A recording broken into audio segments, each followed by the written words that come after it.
إن الحمد لله نحمده ونستعينه ونستغفره ونؤمن به ونتوكل عليه ونعوذ بالله من شرور أنفسنا ومن سيئات أعمالنا من يهده الله فلا مضل له ومن يضلل فلا هادي له وأشهد أن لا إله إلا الله وحده لا شريك له وأشهد أن محمدًا عبده ورسوله أرسله بالحق بشيرا ونذيرا أما بعد فإن أحسن الحديث كتاب الله وخير الهدي هدي محمد صلى الله عليه وسلم وشر الأمور محدثاتها وكل محدثة بدعة وكل بدعة ضلالة وكل ضلالة في النار. يا أيها الذين آمنوا اتقوا الله حق تقاته ولا تموتن إلا وأنتم مسلمون. يا أيها الناس اتقوا ربكم الذي خلقكم من نفس واحدة وخلق منها زوجها وبث منهما رجالا كثيرا ونساء واتقوا الله الذي تساءلون به والأرحام إن الله كان عليكم رقيبا. يا أيها الذين آمنوا اتقوا الله وقولوا قولا سديدا يصلح لكم أعمالكم ويغفر لكم ذنوبكم ومن يطع الله ورسوله فقد فاز فوزا عظيما. أما بعد، محترم اسلامی بھائیو، اللہ تبارک و تعالیٰ سے ہم سب سے پہلے دعا کرتے ہیں کہ اللہ رب العالمین ہم تمام کو قیامت کے دن اپنے عرش کے سائے میں جگہ عطا فرمائے، جس دن عرش الہی کے سائے کے سوا کوئی اور سایہ نہیں ہوگا۔ میرے محترم بھائیو، اس دن کی ہولناکی اور پریشانی سے بچنے کے لیے یہ انتہائی ضروری ہے کہ آدمی اس سے پہلے اس کی تیاری کر لے۔ بخاری شریف میں حضرت ابو ہریرہ رضی اللہ تعالی عنہ سے روایت ہے، محمد الرسول اللہ صلی اللہ علیہ وسلم نے فرمایا، سات قسم کے آدمی ایسے ہوں گے جنہیں اللہ تبارک و تعالی اپنے عرش کے سائے میں جگہ عطا فرمائے گا، جس دن اللہ کے عرش کے سائے کے سوا کوئی اور سایہ نہیں ہوگا۔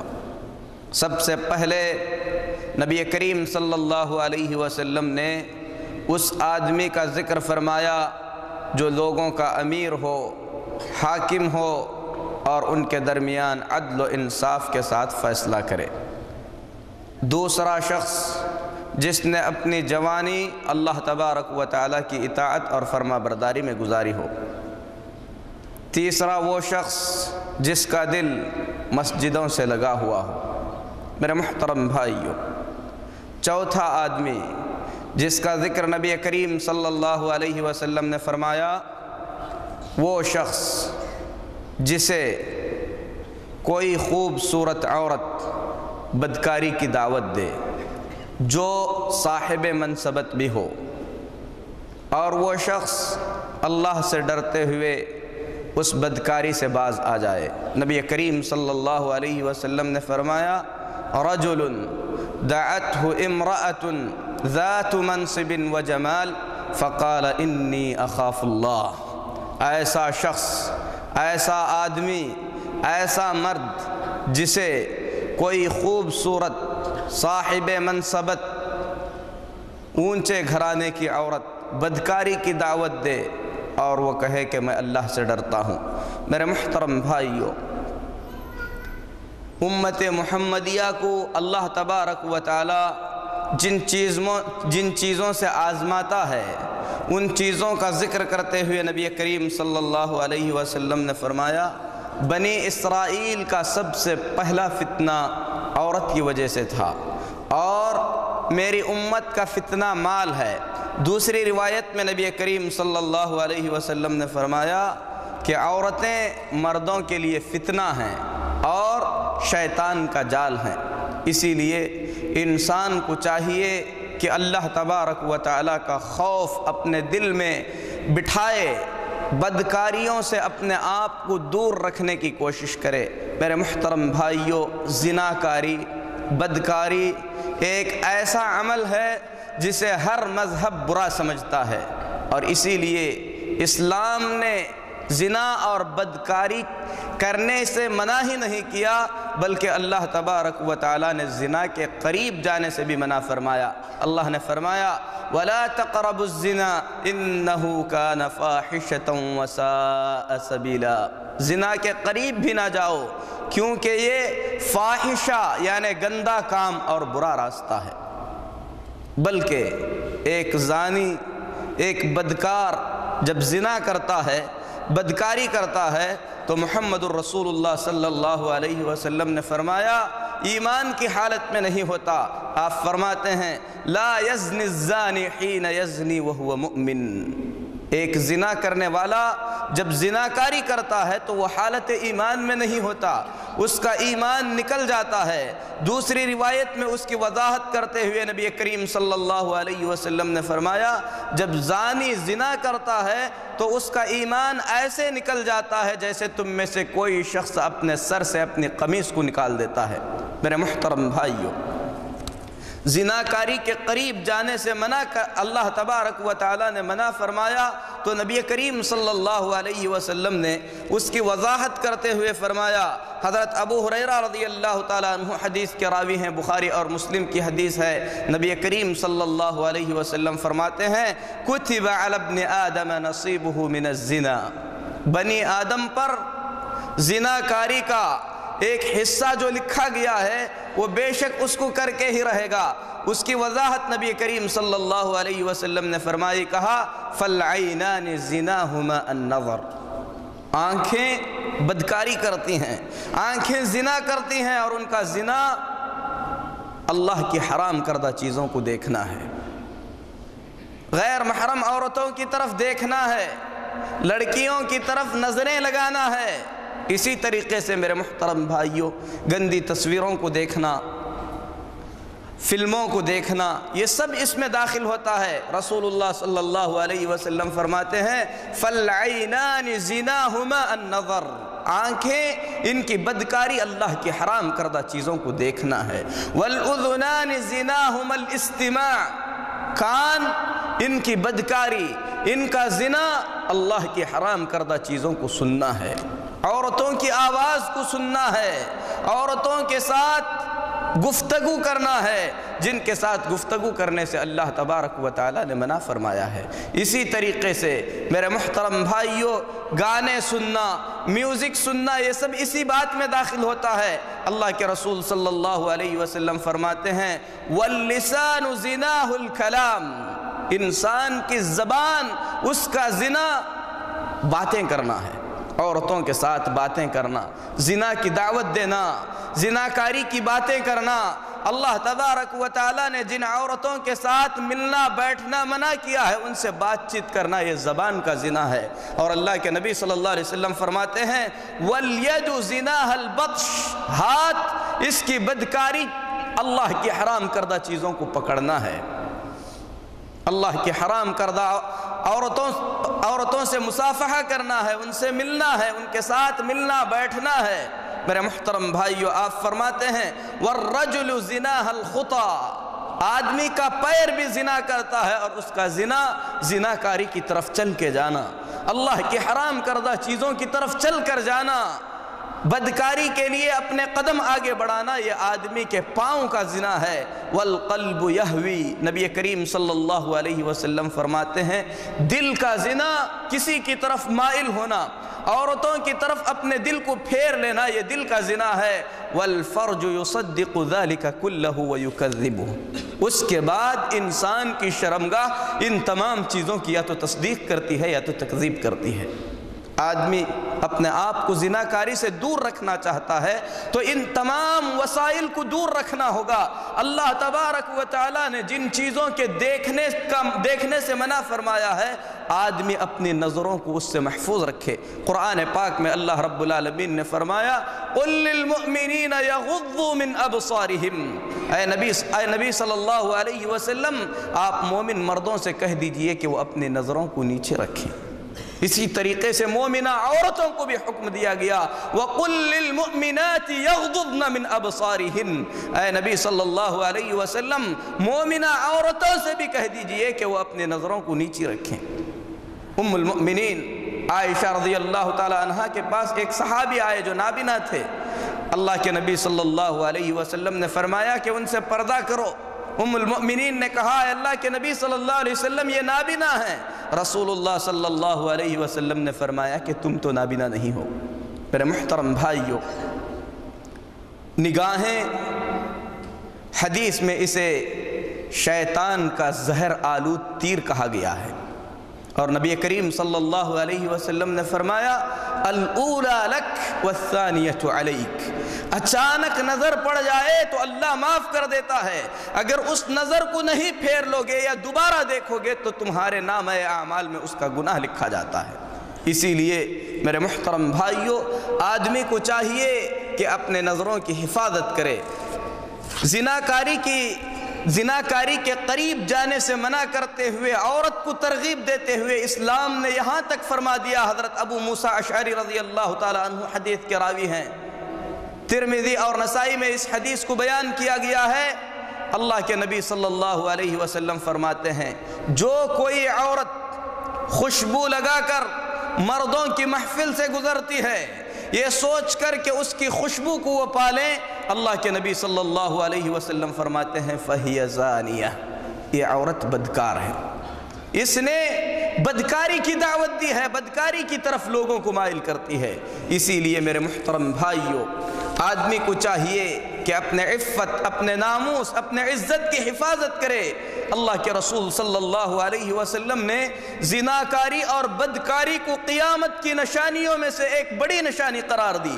اللہ کے رسول صلی اللہ علیہ وسلم فرماتے ہیں، حضرت انس رضی اللہ تعالیٰ عنہ حدیث کے راوی ہیں، حدیث بخاری اور مسلم کی ہے، قیامت کی نشانیوں میں سے ایک نشانی یہ ہے کہ قیامت سے پہلے علم اٹھا لیا جائے گا، جہالت کو ثابت کر دیا جائے گا، جہالت زمین کے اندر بسا دی جائے گی۔ وَيُشْرَبُ الْخَمْرُ، قیامت سے پہلے شراب عام طور پر پی جانے لگے گی۔ وَيَظْهَرُ الزِّنَا، قیامت سے قریب زنا عام ہو جائے گا، زنا پھیل جائے گا، اتنا عام ہو جائے گا۔ رسول اللہ صلی اللہ علیہ وسلم فرماتے ہیں سڑکوں پر زنا ہونے لگے گا، اس وقت سب سے بہترین شخص وہ ہوگا جو اتنی جرأت کر سکے کہ کسی زنا کرنے والے سے کہے کہ کرنا ہی ہو تو دیوار کے پیچھے کر لو۔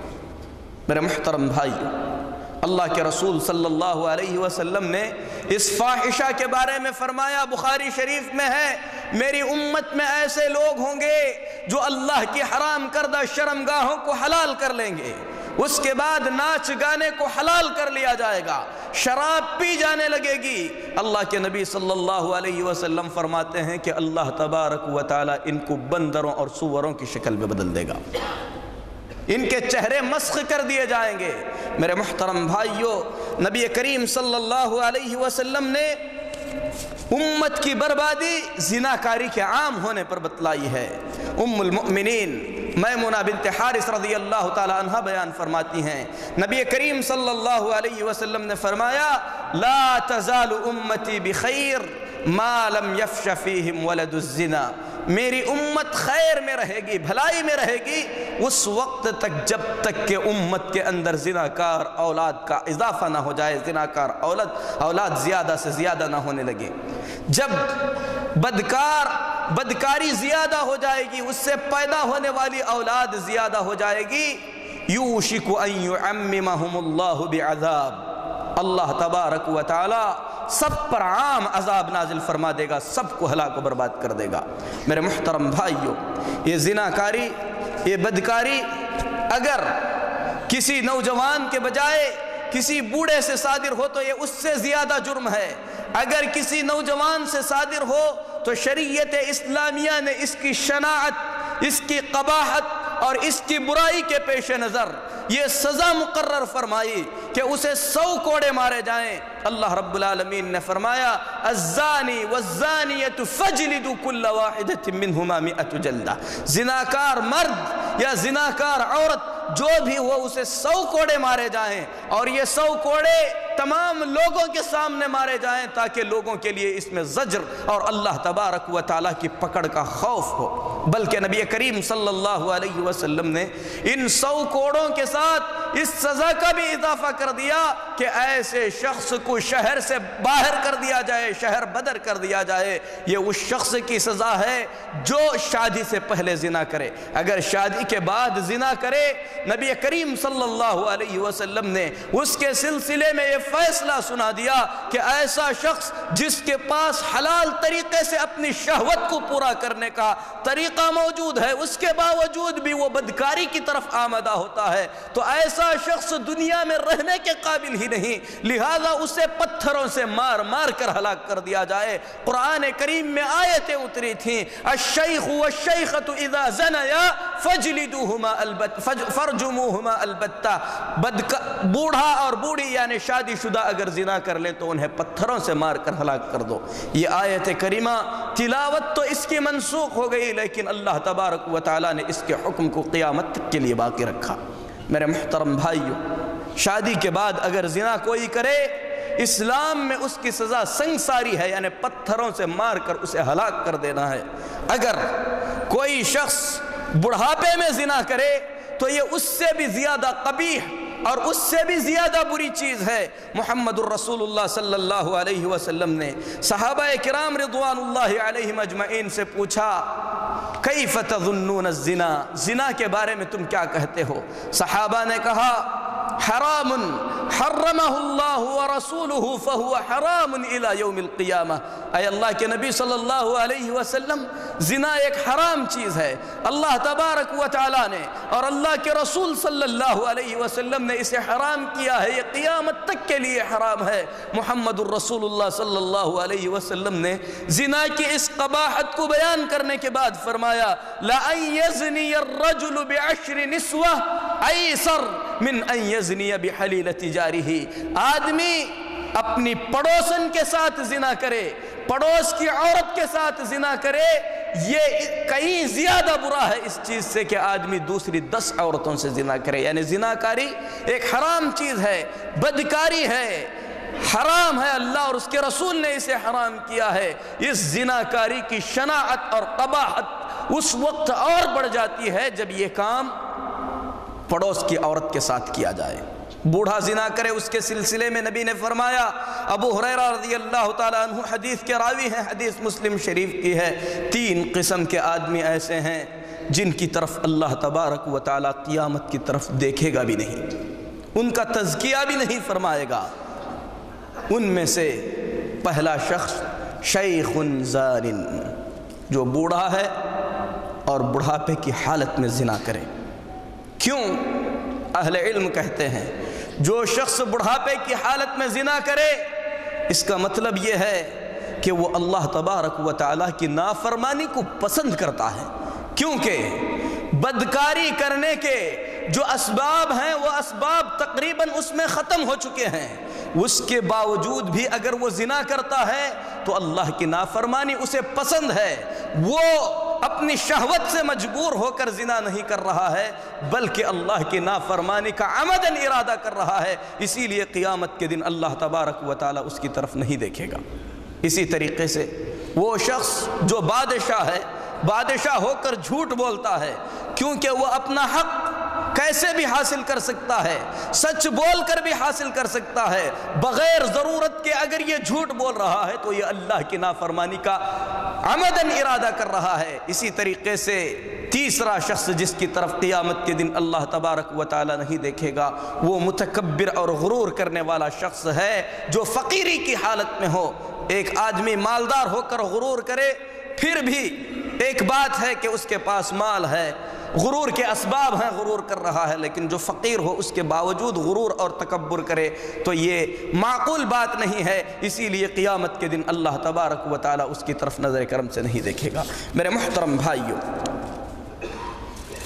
زناکاری اور بدکاری یہ حرام چیز ہے، اس کی قباحت ہر شخص جانتا ہے، اسی لیے اللہ تبارک و تعالی نے قیامت کے دن ایسے لوگوں کے لیے بڑا دردناک عذاب تیار کر رکھا ہے۔ اللہ کے نبی صلی اللہ علیہ وسلم کو دو فرشتوں نے جس رات سیر کرائی، اس رات نبی کریم صلی اللہ علیہ وسلم نے عجیب و غریب واقعات دیکھے۔ اس میں سے ایک واقعہ آپ نے دیکھا کہ ایک بڑا سا تنور ہے جس کا منہ تنگ ہے، اس میں آگ لگائی گئی ہے، اس آگ کے اندر کچھ مرد اور عورتوں کو بھر دیا گیا ہے۔ جب آگ تیز ہوتی ہے تو وہ لوگ تنور کے اوپر کی طرف آتے ہیں، نکلنے ہی کو ہوتے ہیں تو پھر آگ دھیمی ہو جاتی ہے اور نیچے چلے جاتے ہیں۔ یہ عذاب اللہ تبارک و تعالی نے ان مردوں اور عورتوں کے لیے تیار کر رکھا ہے جو اپنے خواہشات کو حرام طریقے سے پورا کرتے ہیں۔ اسی طریقے سے تورات کے اندر یہ لکھا ہوا ہے کہ زنا کرنے والے مردوں اور عورتوں کو جہنم کی آگ میں ان کی شرمگاہوں سے لٹکایا جائے گا۔ میرے محترم بھائیو، اللہ تبارک و تعالیٰ نے زناکار مردوں اور زناکار عورتوں کے لیے بڑی دردناک سزا تیار کر رکھی ہے، لہذا انسان کو اللہ تبارک و تعالیٰ کے اس عذاب سے خوف کھانا چاہیے۔ زناکاری اور بدکاری کی اگر انسان کو دعوت دی جائے، خالص اللہ کے لیے آدمی اگر اس دعوت کو ٹھکرا دے تو اللہ تبارک و تعالیٰ قیامت کے دن عرش الہی کے سائے میں اسے جگہ عطا فرمائے گا، جس دن اللہ رب العالمین کے عرش کے سائے کے علاوہ کوئی سایہ نہیں ہوگا۔ اسلاف کی زندگی میں ہم لوگوں کے لیے اس کی بڑی مثالیں ملتی ہیں۔ سب سے بڑی مثال جس کا تذکرہ قرآن پاک میں اللہ رب العالمین نے فرمایا ہے، میرے محترم بھائیوں، یوسف علیہ السلام کی مثال ہے۔ سب جانتے ہیں کہ یوسف کو کنویں میں ڈالا گیا، اس کے بعد لا کر مصر میں بیچے گئے۔ مصر میں یوسف علیہ السلام کی پرورش عزیز مصر یعنی مصر کے بادشاہ کے محل میں ہوئی۔ قرآن پاک میں اللہ رب العالمین فرماتا ہے فَلَمَّا بَلَغَ أَشُدَّهُ آتَيْنَاهُ حُكْمًا وَعِلْمًا، جب یوسف علیہ السلام جوانی کی دہلیز پر قدم رکھے تو ہم نے ان کو علم اور حکمت عطا فرمائی۔ اس کے بعد کیا ہوا؟ اللہ رب العالمین نے آگے قصہ بیان فرمایا، کہا وَرَاوَدَتْهُ الَّتِي هُوَ فِي بَيْتِهَا عَن نَفْسِهِ وَغَلَّقَتِ الْأَبْوَابَ وَقَالَتْ هَيْتَ لَكَ قَالَ مَعَاذَ اللَّهِ إِنَّهُ رَبِّي أَحْسَنَ مَثْوَايَ إِنَّهُ لَا يُفْلِحُ الظَّالِمُونَ۔ یوسف علیہ السلام جب جوانی کی دہلیز پر قدم رکھے، یوسف کون یوسف ہیں؟ محمد الرسول اللہ صلی اللہ علیہ وسلم نے معراج کی رات یوسف علیہ السلام کو دیکھا، فرماتے ہیں وَقَدْ أُعْتِيَ شَطْرَ الْحُسْنِ، یوسف علیہ السلام کو دنیا کی آدھی خوبصورتی عطا کی گئی تھی۔ نوجوان بھی ہے، خوبصورت بھی ہے، اپنے ماں باپ سے دور، بھائی بہنوں سے دور، عار شناعت کسی قسم کی بدنامی کا کوئی خوف نہیں۔ ایسے وقت میں بادشاہ کی بیوی ملکہ یقیناً خوبصورت رہی ہوگی، کیونکہ بادشاہ عام طور پر بدصورت سے شادی نہیں کرتے، اور اس نے اپنے گھر میں دروازے بھی بند کر دیے۔ یوسف علیہ السلام پر ڈورے ڈالنے لگی، بدکاری کی دعوت دینے لگی، دعوت ہی نہیں بلکہ زبردستی تک اس نے کر لی، دروازے بند کر لیے، یوسف کی قمیص کو پکڑ لیا اور کہنے لگی ہیت لک، آؤ میرے ساتھ بدکاری کرو۔ یوسف علیہ السلام نے کیا کہا؟ قال معاذ اللہ، کہا کہ میں اللہ کی پناہ چاہتا ہوں، اللہ سے دعا کرتا ہوں کہ اللہ اس بدکاری سے بچا لے۔ یہ یوسف علیہ السلام کے کلمات تھے۔ میرے محترم بھائیو، قرآن کہتا ہے وَاسْتَبَقَ الْبَابَ وَقَدَّتْ قَمِيصَهُ، دونوں دوڑ پڑے یوسف بدکاری سے بچنے کے لیے۔ عزیز مصر کی بیوی یوسف علیہ السلام سے زبردستی بدکاری کرنے کے لیے دروازے کے پاس جب پہنچے تو عورت نے دیکھا کہ شوہر سامنے کھڑا ہے، فوراً بدل گئی، کہنے لگی ما جزاء من اراد باہلک سوءا الا ان یسجن او عذاب علیم۔ اے بادشاہ، اے عزیز مصر، جو آپ کی عورت کے ساتھ بدکاری کرنا چاہے آپ اسے کیا سزا دیں گے؟ کم سے کم تو یہ ہونا چاہیے کہ اسے جیل میں ڈالا جائے یا دردناک سزا دی جائے۔ میرے محترم بھائیو، یوسف علیہ السلام نے اپنی براءت کا اظہار کیا، کہا ہی راودتنی، میں نے نہیں بدکاری کی دعوت اس نے دی تھی۔ اللہ تبارک و تعالیٰ نے فیصلہ کرنے والا نازل فرمایا۔ قرآن کریم میں اللہ نے اس حقیقت کو بیان کرتے ہوئے فرمایا وَشَهِدَ شَاهِدٌ مِّنْ أَهْلِهَا إِنْ كَانَ قَمِيصُهُ قُدَّ مِنْ قُبُلٍ فَصَدَقَتْ وَهُوَ مِنَ الْكَاذِبِينَ۔ فیصلہ کرنے والے نے یہ فیصلہ کیا کہ یوسف کی قمیص کو دیکھو اگر سامنے سے پھٹی ہوئی ہے تو مطلب یہ ہے کہ یہ زبردستی کر رہا تھا، عورت نے بچانے کے لیے یوسف کی قمیص کو پھاڑ دیا۔ وَإِنْ كَانَ قَمِيصُهُ قُدَّ مِنْ دُبُرٍ فَكَذَبَتْ وَهُوَ من الصادقین۔ اگر قمیص پیچھے سے پھٹی ہوئی ہے تو صاف ظاہر ہے کہ یوسف بھاگنے کی کوشش کر رہے تھے، پیچھے سے زبردستی کی گئی اور یوسف کی قمیص پھٹ گئی۔ ایسی صورت میں عورت جھوٹی ہے اور یوسف علیہ السلام سچے ہیں۔ اللہ رب العالمین نے یوسف علیہ السلام کی براءت کو ظاہر فرما دیا۔ قمیص دیکھی گئی، قمیص پیچھے سے پھٹی ہوئی تھی۔ عزیز مصر نے کہا اِنَّهُ مِن كَيْدِكُنَّ إِنَّ كَيْدَكُنَّ عَظِيمٌ، عورت یہ تمہارے فریب سے ہے، تمہارا فریب بڑا ہوتا ہے۔ یوسف اعرض عن هذا واستغفری لذنبك انك كنت من الخاطئین۔ پھر اس کے بعد یوسف علیہ السلام سے اس نے کہا کہ یوسف اس بات کو چھوڑ دو، اور عورت سے کہا کہ تم خطا کار ہو، اپنے غلطی کی تم اللہ سے معافی مانگو۔ میرے محترم بھائیو، عورت نے اسی پر بس نہیں کیا، زبردستی کتنی بڑھتی جا رہی ہے اور اللہ کا بندہ اپنے دامن کو کیسے سنبھال رہا ہے۔ ذرا اندازہ لگائیے، عورت دھمکی دیتی ہے، کہتی ہے کہ اے یوسف اگر میرے ساتھ بدکاری نہیں کرو گے تو میں تمہیں دردناک سزا دلا کر رہوں گی، تمہیں جیل میں بھیج دوں گی۔ میرے محترم بھائیو، جس کے دل میں اللہ کا خوف ہوتا ہے، اللہ تبارک و تعالیٰ کی نافرمانی اس کے دل میں سب سے زیادہ بری ہوتی ہے۔ اسی لیے اللہ کے بندے یوسف علیہ السلام نے دعا کرتے ہوئے کیا کہا؟ ربی السجن احب الی مما یدعوننی الیہ، اے میرے رب جیل کی سزا مجھے پسند ہے۔ جس بدکاری کی یہ دعوت دے رہی ہے، یہ بدکاری کرنے کی مجھ میں طاقت نہیں ہے۔ وَإِلَّا تَصْرِفْ عَنِّي كَيْدَهُنَّ أَصْبُ إِلَيْهِنَّ وَأَكُمْ مِنَ الْجَاهِلِينَ۔ اے اللہ میں کوئی بڑا پارسا نہیں ہوں، یہ سب کچھ میں اپنے بلبوتے پر نہیں کر رہا ہوں۔ اے اللہ اگر اس بدکاری کو تو مجھ سے پھیر نہ دے گا، اگر تیری مہربانی نہیں ہوگی تو میں ان کی طرف مائل ہو جاؤں گا اور جاہلوں میں سے ہو جاؤں گا۔ اللہ سے ڈرنے والا کبھی بھی ہر حال میں اللہ کی مدد کا محتاج ہوتا ہے۔ اس کے دل میں غرور نہیں آتا، اس کے دل میں تکبر نہیں آتا، وہ یہ نہیں کہتا کہ میں نے بڑے بڑے مشکل اوقات میں اپنے آپ کو بچایا ہے، بلکہ وہ ہمیشہ یہ کہتا ہے کہ یہ سب اللہ کی مہربانی سے ہوا ہے۔ اسی لیے یوسف نے کہا وَإِلَّا تَصْرِفْ عَنِّي كَيْدَهُنَّ، اے اللہ اگر ان کے شر سے تو نہیں بچائے گا أَصْبُ إِلَيْهِنَّ وَأَكُمْ مِنَ الْجَاهِلِينَ، ہو سکتا ہے میں ان کی طرف مائل ہو جاؤں اور جاہلوں میں سے ہو جاؤں۔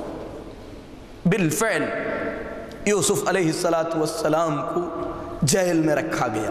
کس جرم میں یوسف علیہ السلام جیل گئے تھے؟ میرے محترم بھائیو، جرم صرف اتنا تھا کہ عزیز مصر بدکاری کی دعوت دیتی تھی اور یوسف اپنے دامن کو بچانا چاہتے تھے۔ آج ہم کوئی نیک کام کرتے ہیں، کوئی اچھا کام کرتے ہیں، تھوڑی سی آزمائش آ جاتی ہے، اللہ کی طرف سے معمولی سی پریشانی آ جاتی ہے، واویلا مچانے لگتے ہیں کہ ایسا اچھوں کے ساتھ ہی کیوں ہوتا ہے۔ اللہ کے نبی اپنے دامن کو بچا رہے ہیں، اللہ کی آزمائش انہیں جیل تک جانا پڑ رہا ہے، زبان پر ایک بھی لفظ شکوے اور شکایت کا نہیں ہے، براءت ظاہر ہوئی۔ اس کے بعد بھی کیا کہا یوسف نے؟ وَمَا أُبَرِّئُ نَفْسِي إِنَّ النَّفْسَ لَأَمَّارَةٌ بِالسُّوءِ، میں اپنے آپ کو بڑا پارسا نہیں کہتا کیونکہ دل برائیوں کی دعوت دیتا ہے۔ میرے محترم بھائیوں، ایسے ہی واقعات میں سے ایک اور واقعہ جس کا ذکر نبی کریم صلی اللہ علیہ وسلم نے بخاری اور مسلم میں فرمایا۔ اللہ کے رسول صلی اللہ علیہ وسلم فرماتے ہیں تم سے پچھلے زمانے میں، یعنی بنی اسرائیل کے 3 آدمی کسی سفر میں تھے، بارش کی وجہ سے ان کو غار میں داخل ہونا پڑا۔ غار کے منہ پر ایک بڑی چٹان آ کر بیٹھ گئی جس سے نکلنے کا کوئی راستہ نہیں تھا۔ ان تینوں نے آپس میں طے کیا، کہا کہ دیکھو اپنی زندگی میں تم لوگوں نے جو سب سے اچھے اعمال کیے ہیں ان اعمال کے وسیلے سے اللہ سے دعا کرو۔ ان میں سے ایک شخص نے اپنا عمل اللہ رب العالمین کے دربار میں پیش کرتے ہوئے کہا کہ اے اللہ، میری ایک چچا زاد بہن تھی، میں اس سے حد درجے محبت کرتا تھا، جیسی محبت کوئی سب سے زیادہ عاشق اپنی معشوقہ سے کرتا ہے۔ اس کے بعد میں نے اس عورت کو، اپنی چچا کی اس لڑکی کو زناکاری کی دعوت دی، لیکن اس نے انکار کر دیا۔ حالات نے اسے اس قدر مجبور کر دیا کہ وہ مجبور ہو کر میرے پاس آئی، مجھ سے اس نے مال کا مطالبہ کیا۔ اللہ کے نبی صلی اللہ علیہ وسلم فرماتے ہیں کہ اس آدمی نے اس عورت کو اس بات پر راضی کر لیا کہ وہ اسے 100 دینار دے گا اور اس کے ساتھ بدکاری کرے گی۔ بخاری شریف کی روایت کے مطابق اس شخص کے پاس بھی مال نہیں تھا، اس نے اس مال کو جمع کرنے کے لیے بڑی محنتیں کی۔ محنتوں کے بعد 100 دینار جمع کر کے اس کے پاس پہنچا۔ پھر اس کے بعد جب خلوت میں بدکاری کے لیے آمدہ ہوئے، اللہ کی یہ بندی جو مجبور ہو کر اس بدکاری کے لیے تیار ہوئی تھی کانپنے لگی اور اس نے کہا اتق اللہ ولا تفتح الخاتم الا بحقہ، اللہ کے بندے اللہ سے ڈر، اللہ رب العالمین کی مرضی کے بغیر اس کام کو انجام نہ دے۔ محمد الرسول اللہ صلی اللہ علیہ وسلم فرماتے ہیں کہ اس آدمی نے عورت کی اس بات کو سن کر اللہ سے ڈرتے ہوئے اس عمل کو چھوڑ دیا اور دعا کرتے ہوئے کہتا ہے اللہم ان کنت فعلت ذلك ابتغاء وجهك فافرج عنا ما نحن فيه، اے اللہ اس بدکاری سے اگر میں نے صرف تجھ سے ڈرتے ہوئے باز آیا ہے تو اے اللہ اس مصیبت سے ہمیں نجات عطا فرما۔ اللہ تبارک و تعالیٰ نے انہیں اس مصیبت سے نجات دے دیا۔ اسی طریقے سے ایک اور عظیم واقعہ جریج کا ہے، جس واقعے کا ذکر نبی کریم صلی اللہ علیہ وسلم نے بخاری اور مسلم میں فرمایا۔ اللہ کے نبی صلی اللہ علیہ وسلم فرماتے ہیں کہ گود میں 3 بچوں نے بات کی ہے، ایک عیسیٰ علیہ السلام ہے، ایک جریج کی طرف جو بچہ منسوب کیا گیا تھا وہ بچہ ہے۔ جریج بنی اسرائیل کے عبادت گزار نیک لوگوں میں سے ایک شخص تھا، اپنے خانقاہ میں وہ عبادت میں مشغول رہتا تھا۔ اس کی ماں کئی مرتبہ آ کر اسے آواز دی، وہ اپنی نماز میں مشغول تھا۔ اس نے کہا اے اللہ ایک طرف نماز ہے ایک طرف میری ماں ہے، پھر اپنی نماز میں لگا رہا۔ تیسری مرتبہ اس کی ماں نے بد دعا کرتے ہوئے کہا کہ اللہ تجھے اس وقت تک موت نہ دے جب تک تو بدکار عورتوں کی شکل اپنی نظروں سے نہ دیکھ لے۔ ماں کی بد دعا قبول ہو گئی۔ بنی اسرائیل جریج کی عبادت گزاری کا تذکرہ کر رہے تھے۔ ایک خوبصورت عورت جو بدکاریاں کیا کرتی تھی، اس نے بنی اسرائیل کے لوگوں سے کہا کہ اگر تم چاہو تو میں جریج کو اپنے جال میں پھانس کر رہوں گی۔ پھر اس کے بعد نبی کریم صلی اللہ علیہ وسلم فرماتے ہیں فَتَعَرَّضَتْ لَهُ فَأَعْرَضَ عَنْهَا، وہ عورت جریج کے پاس کئی مرتبہ آئی، بدکاری کی دعوت دینے لگی، لیکن جریج اللہ کی رحمت ہو ان پر، وہ اس عورت کی بدکاری سے باز آ گئے، انہوں نے اس کی دعوت کو ٹھکرا دیا۔ اس کے بعد عورت نے ایک چرواہے کے ساتھ زنا کر لیا، بچہ پیدا ہوا، بچے کو لے کر بنی اسرائیل کے پاس آئی، کہنے لگی کہ یہ جریج کا بچہ ہے۔ بنی اسرائیل جریج کی عبادت گزاری کو جانتے تھے، انہوں نے دیکھا کہ یہ بچہ جریج کا ہے تو جریج کو بے تحاشا مارنے لگے۔ جریج نے کہا کہ تم مجھے کیوں مارتے ہو؟ اس کے عبادت خانے کو انہوں نے توڑ دیا۔ لوگوں نے کہا کہ تم نے اس عورت کے ساتھ